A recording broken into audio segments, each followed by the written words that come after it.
So I've drawn a triangle here. It's got a 60-degree apex angle, and light is incident at an angle of 55 degrees. So I'm going to call this initial angle of incidence theta 1. I'm going to call this angle A, this angle B, and this angle C, just for reference. And then the final angle you can see here, theta F. So we have to consider what's happening for two different colors of light. So let's start with the blue side. Okay, for the blue side, we have to find theta 1, so we'll use n1 sine theta 1, so that's out in air, so we use 1.0.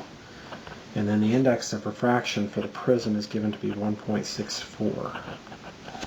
Okay, so when I solve for theta 1, I get 30 degrees. Now, angle A and angle theta 1 have to add up to 90 degrees. Because the dashed line here makes it perpendicular with the face of the triangle. So A is 60 degrees. Well, now if you consider A and the apex angle and B, those three angles are part of a triangle. So A plus 60 plus B is equal to 180, because the sum of the interior angles of the triangle have to add up to 180. So that means B is 60.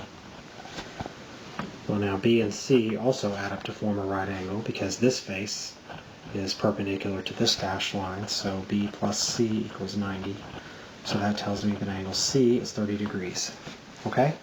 So now I can head out of the prism. To get out of the prism, I use 1.64 sine 30. That's the angle of incidence. And then 1.0 sine theta F tells us that final angle of refraction. And I get theta F is 55.1 degrees. Okay, now let's do the same thing for red light. For red light, we again have the angle of incidence here is 55 degrees. But now we use 1.59 as our index of refraction. That gives us a theta 1 of 31 degrees. Okay, that means that angle A is now 59 degrees. Angle B is therefore 61 degrees, and angle C is therefore 29 degrees, using the same equations that I used over here on the left. So 1.59 sine 29 is equal to 1.0 sine theta F, and that gives me theta F of 50.4 degrees. And so the dispersion, the difference between those two angles, delta theta, is 4.7 degrees.